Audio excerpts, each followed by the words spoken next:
पहा आपला हा पहिला प्रॉब्लेम आहे. मी प्रॉब्लेम रीड करतो, सगळ्यांनी व्यवस्थित लक्ष द्या. Super house limited was incorporated on 1 August 2019. Super house limited नावाची कंपनी अस्तित्वात आलेली आहे, इनकॉर्पोरेटेड झालेली आहे 1 ऑगस्ट 2019 ला. To take over the running business of, त्यांनी रनिंग बिझनेस घेतलेला आहे कोणाचा, तर स्नेहा एंटरप्राइजेस लिमिटेडचा. स्नेहा एंटरप्राइजेसचा घेतलेला आहे as a going concern on 1 April 2019. 1 April 2019 पासून त्यांनी तो बिझनेस घेतलेला आहे.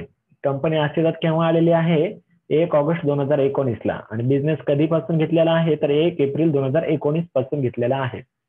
The profit and loss account for the year ending 31 March 2020. तर त्यांचं वर्ष केव्हा संपतंय, तर 31 मार्च 2020 ला संपतंय. मी तुम्हाला सांगत होतो की ही जी पहिली तारीख आहे 1 एप्रिल 2019, इथपासून त्यांनी बिझनेस घेतलेला आहे. कंपनी अस्तित्वात आलेली आहे 1 ऑगस्ट 2019 ला. तर इयर एंडेडची तारीख आहे 31 मार्च 2020.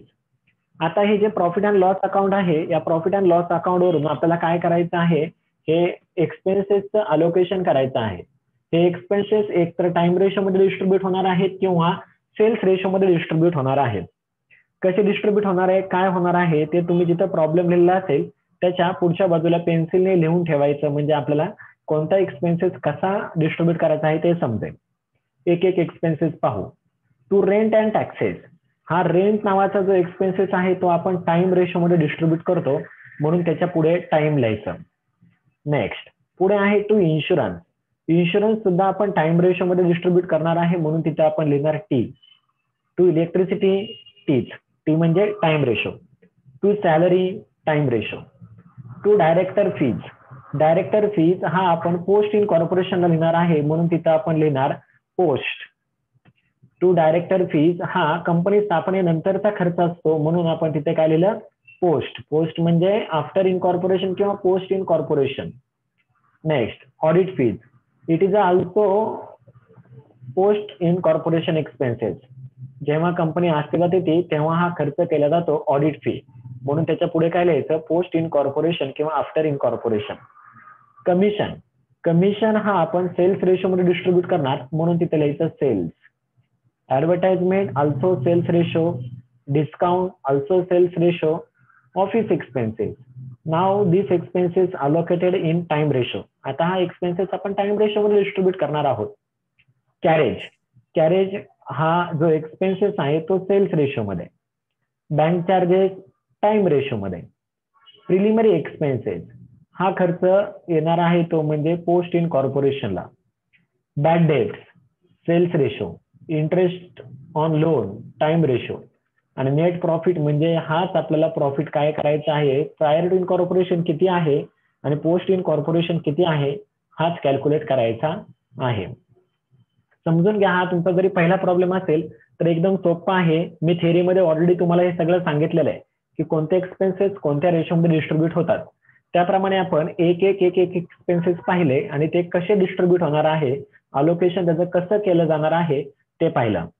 आता आपण क्रेडिट साईड पाहू. क्रेडिट साईडला दिलेला आहे तो म्हणजे ग्रॉस प्रॉफिट, आणि हा आपण सेल्स रेशो मध्ये डिस्ट्रीब्यूट करतो. ग्रॉस प्रॉफिट नेहमी सेल्स रेशो मध्ये डिस्ट्रीब्यूट करणार आहोत. आता आपण एक एक ऍडजस्टमेंट पाहू. आता हा पहिला प्रॉब्लेम असल्यामुळे इथे फक्त एकच ऍडजस्टमेंट दिलेली आहे, फक्त जस्ट इन्फॉर्मेशन दिलेली आहे. काय इन्फॉर्मेशन दिलेली पाहू. The total turnover for the year ending 31 March 2020 ची म्हणजे पूर्ण वर्षभराची टर्नओव्हर म्हणजेच काय, सेल्स किती दिलेली आहे, ती सेल्स ₹5 लाख. पूर्ण वर्षाची सेल्स दिलेली आहे 5 लाख रुपये. आणि त्याच्या पुढे काय म्हटलेलं आहे पाहू. डिवायडेड इंटू, ती डिवाइड कशी केलेली आहे, डिस्ट्रीब्यूट कशी केलेली आहे 5 लाख रुपये, तर त्यांनी सांगितलेलं आहे into ₹1,50,000 1,50,000 for the period up to 1 August 2019. पहा इथे कंपनी अस्तित्वात आल्याची तारीख पण किती आहे, 1 ऑगस्ट 2019 आहे. आणि त्यांनी जी सेल्स दिलेली आहे ती सेल्स ही 5 लाखांपैकी 1.5 लाखाची सेल्स ही 1 ऑगस्ट पर्यंतची आहे.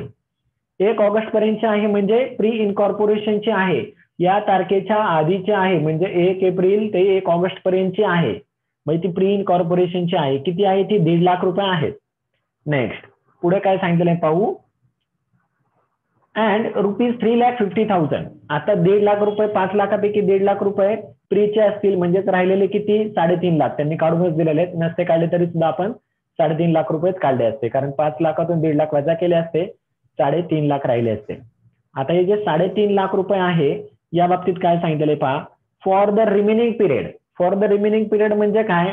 1 ऑगस्ट पासून 31 मार्च पर्यंतची, म्हणजे कंपनी अस्तित्वात आल्यानंतरची. कंपनी अस्तित्वात आल्यानंतरची सेल्स किती आहे? 3.5 लाख रुपये आहे. त्याप्रमाणे आपल्याला सेल्स रेशो काढत असताना ही इन्फॉर्मेशन दिलेली आहे. बाकीच्या कोणत्याही एक्सपेन्सेस वरती ऍडजस्टमेंट नाही. फर्स्ट प्रॉब्लेम आहे, सिंपल प्रॉब्लेम आहे. समजण्यासाठी हा एकदम महत्वाचा आणि सोपा प्रॉब्लेम मी घेतलेला आहे. आता आपण सोडवायला सुरुवात करू. कसं सॉल्व्ह करायचं, तर तुम्ही ऑलरेडी आखून घेतलेलं असेलच. जिथं आखून घेतलेलं आहे त्याच्यानंतर वर्किंग नोट कराव्या लागतं त्याला. याला आपल्याला टाइम रेशो, सेल्स रेशो हे कॅल्क्युलेट करावं लागतं. म्हणून आपण सगळ्यात पहिल्यांदी रेशो कॅल्क्युलेट करणार. जर तुम्ही आखून घेतलेला असेल प्रॉब्लेम, तर प्रॉब्लेम आखून झाल्यानंतर जिथं जागा असेल त्या ठिकाणी तुम्ही काय करायचं? कॅल्क्युलेशन करायचं, वर्किंग नोट करायची. पहिली वर्किंग नोट करू आपण time रेशोची.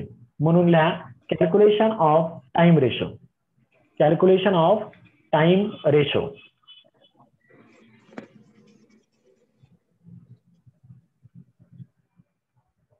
Calculation of time ratio. आता टाइम रेशो कसा कॅल्क्युलेट करायचा, तर याच्या आधीच्या लेक्चरमध्ये मी तुम्हाला सांगितलं होतं टाइम रेशो कसा कॅल्क्युलेट करतात. तरी सुद्धा आपण इथे पुन्हा एकदा पाहू. पहा काय सांगितलंय टाइम रेशोच्या बाबतीमध्ये. 1 एप्रिलला, 1 एप्रिल, नीट लक्षात घ्या प्रॉब्लेम पहा. 1 एप्रिलला इथे दिलेली बातमी as a going concern 1 April 2019 take over the business केलेला आहे 1 एप्रिल 2019ला. म्हणजे 1 एप्रिल पासून त्यांनी बिझनेस घेतलेला आहे. 1 एप्रिल पासून त्यांनी बिझनेस घेतला आणि तो पुढे चालू ठेवला.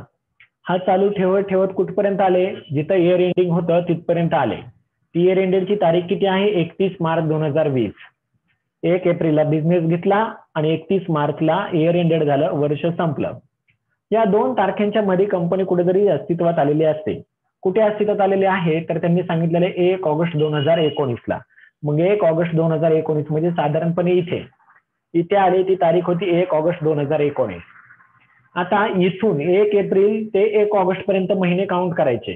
म्हणजे हा जो पोर्शन आहे हा पोर्शन काउंट करायचा. पहा एप्रिल पूर्ण महिना आहे कारण 1 तारीख आहे. एप्रिल, मे, जून, जुलै आणि ऑगस्टची एकच तारीख आहे. म्हणजे एकूण किती महिने झाले? 4 महिने झाले. 1 एप्रिल पासून 1 ऑगस्ट पर्यंत किती महिने झाले? तर 4 महिने झालेले आहेत. एप्रिल, मे, जून आणि जुलै.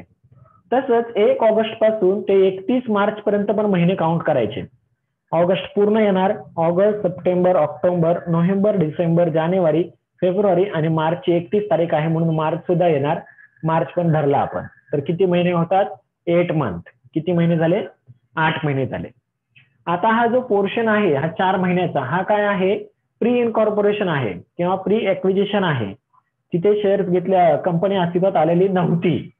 तो पिरियड आहे. तो कोणता असतो? प्री एक्विजिशन किंवा प्री इनकॉर्पोरेशन पिरियड असतो.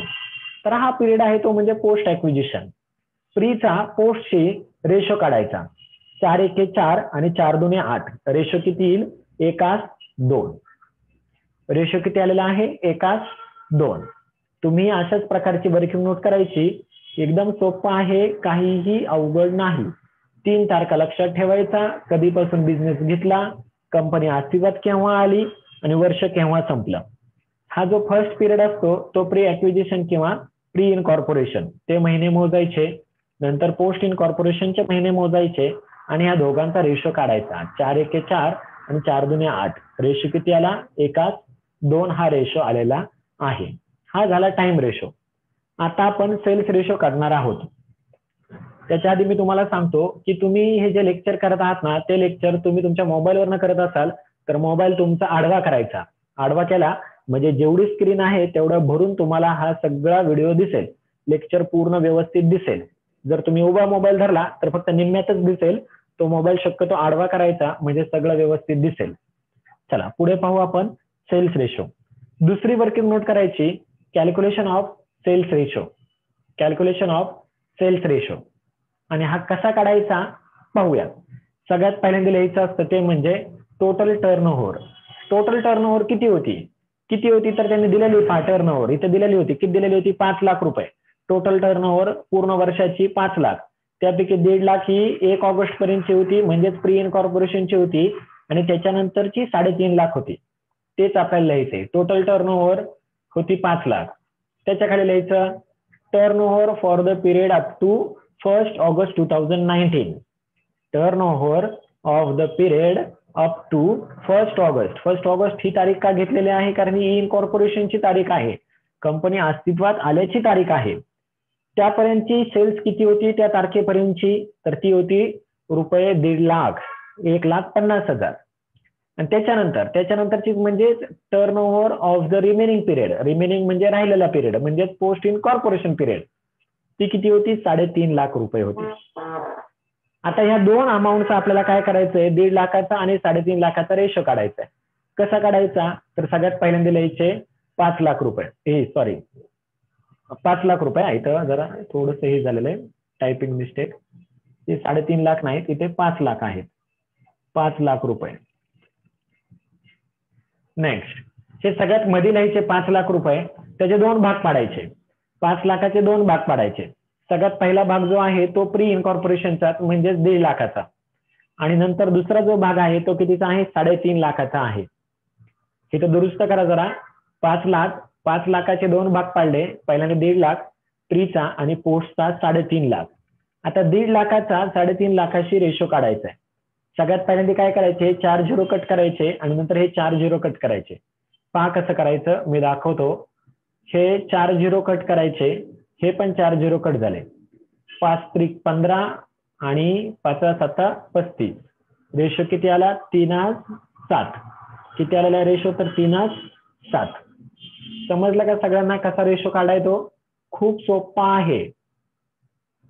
5 लाख रुपये टोटल टर्नओव्हर घेतली, त्याचे 2 भाग पाडले 1.5 लाखाचा आणि 3.5 लाखाचा आणि रेशो काढला तो आला 3:7. आता हे झाल्यानंतर आपल्याला प्रॉब्लेम ऍक्च्युअली सोडवायला सुरुवात करायची आहे. जे तुम्ही आखून घेतलेलं आहे म्हणजे statement of profit and loss account ते अशा प्रकारे आखून घेतलेलं आहे. कसं आखून घेतलेलं आहे तर पर्टिक्युलरचा मोठा कॉलम केलेला आहे. त्याच्यानंतर अमाऊंटचा, त्यानंतर basis of allocation, prior to incorporation आणि आफ्टर इनकॉर्पोरेशन असे कॉलम असणारं स्टेटमेंट आखून घेतलेलं आहे. आता हे सोडवायचं आहे. प्रॉब्लेम पाहायचा आणि सोडवायचा. सगळ्यात पहिल्यांदी हे असं जो काय प्रॉब्लेम आहे त्याच्यामधला हा ग्रॉस प्रॉफिट आधी घ्यायचा असतो. मग तो कसा घ्यायचा असतो पाहूयात. सगळ्यांनी आखून घेतलेला आहे म्हणून डायरेक्ट आपण सोडवायला सुरुवात करूयात. सगळ्यात पहिल्यांदा लिहायचं इन्कम आणि इन्कम मध्ये लिहायचं रेव्हेन्यू फ्रॉम इथे काम करा income oblique revenue from operation ला. Income oblique revenue from operation. Revenue from operation असं लिहा. Income oblique revenue from operation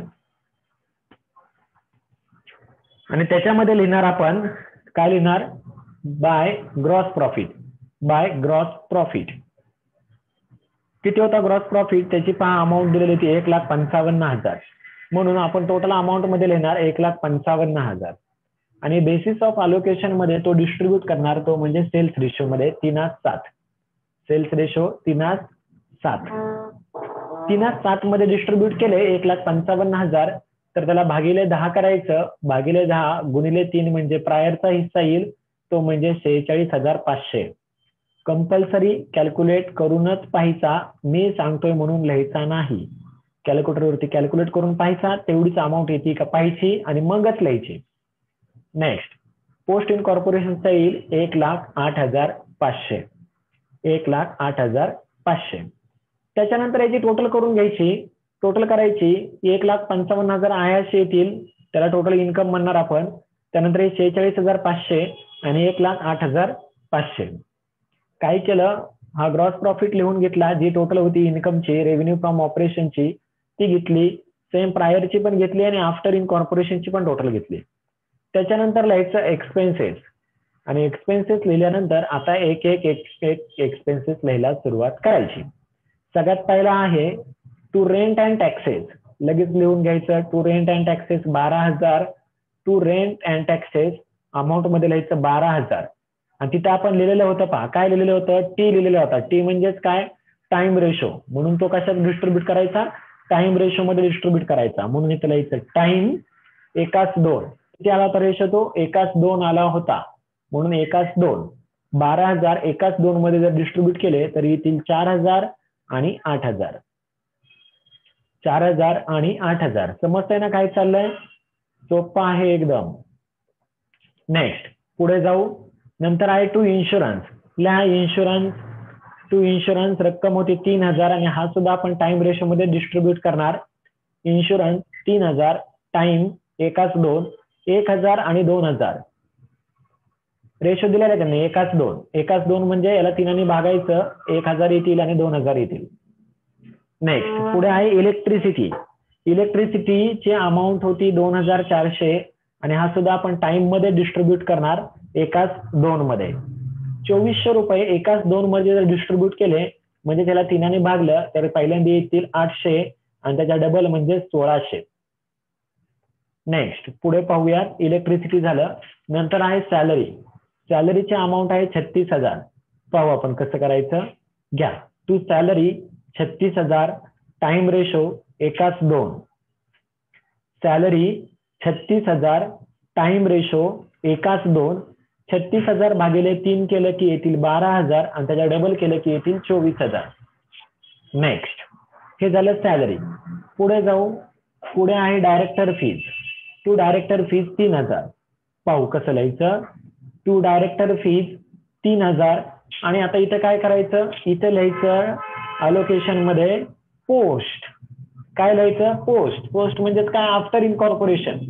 तो डायरेक्ट कोणत्या कॉलम मध्ये लिहायचं, तर शेवटचा जो कॉलम आहे ना आफ्टर इनकॉर्पोरेशन इथे लिहायचा. प्रायर टू इनकॉर्पोरेशन मध्ये काहीही लिहायचं नाही, डायरेक्ट तो इथे लिहायचा 3,000 रुपये. समजलं का, कारण हा खर्च आफ्टर इनकॉर्पोरेशनचा असतो म्हणून तो आफ्टर इनकॉर्पोरेशन मध्येच लिहायचा, प्रायरचा त्याचा काहीही संबंध नाही म्हणून तिथं काही लिहायचं नाही. 3,000 कसं लिहिलं, टू डायरेक्टर फीज 3,000 पोस्ट आणि डायरेक्ट अमाऊंट मध्ये लिहिलं पोस्टच्या किंवा आफ्टरच्या 3,000. पुढे जाऊ. ऑडिट फीज सेम तसंच लिहायचं 1,800 रुपये. लिहा टू ऑडिट फीज 1,800 रुपये पोस्ट आणि डायरेक्ट त्याच कॉलम मध्ये 1,800 रुपये. Audit fees 1,800 post 1,800. नेक्स्ट पुढे जाऊयात. कमिशन. To commission 6,000. चला कमिशन लिहायचं आहे टू कमिशन आणि किती रक्कम आहे 6,000. आता हा खर्च कशा डिस्ट्रीब्यूट करायचा आहे, तर सेल्स रेशो मध्ये करायचा आहे म्हणून आपण इथं काय लिहिणार, सेल्स 3,7. सेल्स रेशो 3,7 आणि 3,7 मध्ये डिस्ट्रीब्यूट करायचं. 6,000 भागिले 10 करायचं आणि गुणिले 3 म्हणजे प्रायरचा येतील 1,800 रुपये आणि इकडे येतील 4,200 रुपये. टू कमिशन 6,000 3,7 मध्ये डिस्ट्रीब्यूट केला 1,800 आणि 4,200. चला फास्ट करा. पुढे कमिशन झालेलं आहे. ऍडव्हर्टाइजमेंट. टू ऍडव्हर्टाइजमेंट ती रक्कम होती 4,000 आणि सेल्स रेशो 3,7 डिस्ट्रीब्यूट करायचा 1,200 आणि 2,800. 1,200 आणि 2,800 3,7 मध्ये 4,000 डिस्ट्रीब्यूट केले तर येतील 1,200 आणि 2,800. Next expenses is discount. Amount आहे त्याची 3,500.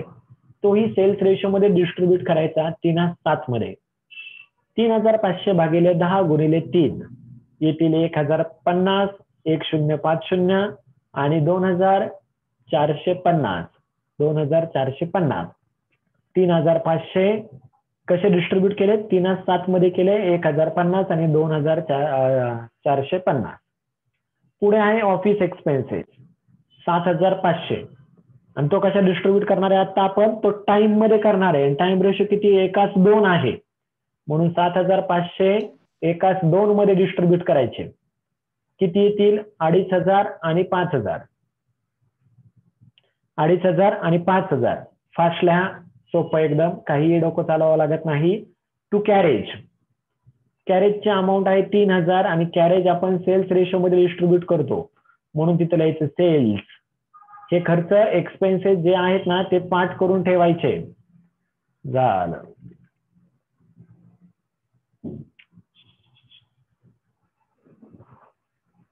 कसल्या रेषा वगैरे काय मारायचं नाहीत, माझं लक्ष नव्हतं पण आता मारता येणार नाहीत तुम्हाला. टू कॅरेज 3000 सेल्स रेशो मध्ये 3:7 मध्ये डिस्ट्रीब्यूट करायचे. ते जर डिस्ट्रीब्यूट केले तर येतील 900 आणि 2100. पुढचा खर्च पहा, कॅरेज झालेला आहे. नंतर आहे bank charges 1500. To bank charges 1500 time ratio आणि तो डिस्ट्रीब्यूट केला की येतील 500 आणि 1000. बँक चार्जेस 1500 टाइम रेशो 500 आणि 1000. 500 आणि 1000. पुढचा खर्च आहे प्रिलिमिनरी एक्सपेन्सेस. पहा, प्रिलिमिनरी एक्सपेन्सेस आणि आपण म्हटलेले पोस्ट 6300 डायरेक्ट लिहायचे आहेत. मग कसे लिहायचे? 6300 इथं म्हणायचं पोस्ट आणि डायरेक्ट आफ्टर इनकॉर्पोरेशनच्या कॉलम मध्ये लिहायचं 6300. 6300. नेक्स्ट एक्सपेन्सेस कोणता आहे पहा, तो आहे बॅड डेट 2000 सेल्स रेशो मध्ये. To bad debt 2000 sales ratio 3:7 distribute केले की येतील 600 आणि 1400. 600 आणि 1400. बॅड डेट 2000 सेल्स रेशो 3:7 600 आणि 1400. नंतर पुढे आहे इंटरेस्ट ऑन लोन आणि टाइम रेशो. टी लिहिलेला आहे. टाइम रेशो मध्ये डिस्ट्रीब्यूट करायचे 3000. एकदम सोपं आहे. तिथे लिहायचं to interest on loan 3000 time ratio 1:2 1000 आणि 2000. 1000 आणि 2000. आणि आता काय करायचंय आपल्याला? तर आता आपल्याला पहा, त्यांनी सगळे खर्च झालेले आहेत. तेवढे दिले होते तेवढे सगळे खर्च झालेले आहेत. नेट प्रॉफिट हा आपण कॅल्क्युलेट करून बघायचा एवढाच येतोय का? कसं करायचं? लक्ष द्या. आता एक रेष मारून घ्यायची आणि बेरीज करायची. कशाची बेरीज करायची? तर ह्या एक्सपेन्सेसची बेरीज करायची. ज्याप्रमाणे आपण इन्कमची केली सेम तशीच इथून पुढे एक्सपेन्सेसचीच करायची. फक्त त्या 12,000 पासून स्टार्ट करायची. 12, 3, 2, 400, 36, 3000, 1800, 6000, 4000, 3500, 7500, 3000, 1500, 6300, 2000 आणि 3000. त्यांची टोटल करायची. त्याला म्हणायचं टोटल एक्सपेंडिचर. ती टोटल केली की ती टोटल येईल पहा 95,000. 95,000 इथपासून इथपर्यंतची टोटल येते 95,000. पुढे यांची सुद्धा टोटल करायची. प्रायर इनकॉर्पोरेशनची म्हणजे 4000 अधिक 1000 अधिक 800 अधिक 12,000 1800 1200 1050 अधिक 2500 900 500 600 आणि 1000. च्या सगळ्या अमाऊंटची फक्त एक्सपेन्सेसचीच टोटल करायची. ती केली तर ती येईल तुमची 27,350. करून पहा, तेवढीच येते. याची सुद्धा सेम तशीच करायची. या 8,000 पासून 2,000 पर्यंतची टोटल करायची. ती केली किती येईल? 67,650. 67,650. आता काय करायचं? आता इथं लिहायचं नेट प्रॉफिट. नेट प्रॉफिट आणि तो कॅल्क्युलेट करायचा. पहा कसा कॅल्क्युलेट करायचा. कॅल्क्युलेटर वरती 1,55,000 1,55,000 हे इन्कम आलेलं आहे. Total income. त्याच्यामधून हे टोटल एक्सपेंडिचर मायनस करायचं 95,000. पहा 1,55,000 वजा 95,000 जर केलं तर येतील 60,000. किती येतील? 60,000. त्यांनी जेवढं दिलंय तेवढंच आहे का? त्यांनी दिला होता 60,000 आणि आपलं सुद्धा किती आलेलं आहे? 60,000 आलेलं आहे. म्हणजे आपलं केलेलं बरोबर आहे. पुढे सेम तसंच प्रायरचा पण काढायचा आहे. प्रायरचा 46,500 मधून हे 27,350 वजा करायचे. 46,500 वजा 27,350 केले तर येतील 19,150. 19,150. आणि सेम तसंच इथे पण करायचं. 1,08,500 मधून 67,650 वजा करायचे. ते वजा केले की येतील 40,850. आणि या दोघांची टोटल करून पाहिजे. 60,000 येते का? एकच मिनिट. त्या दोघांची टोटल करून पाहिजे. 19,150 अधिक 40,850 यांची टोटल करून पाहिजे. 60,000 येते. समजला का सगळ्यांना हा प्रॉब्लेम? एकदम सोपा प्रॉब्लेम आहे. हा पहिला प्रॉब्लेम आहे.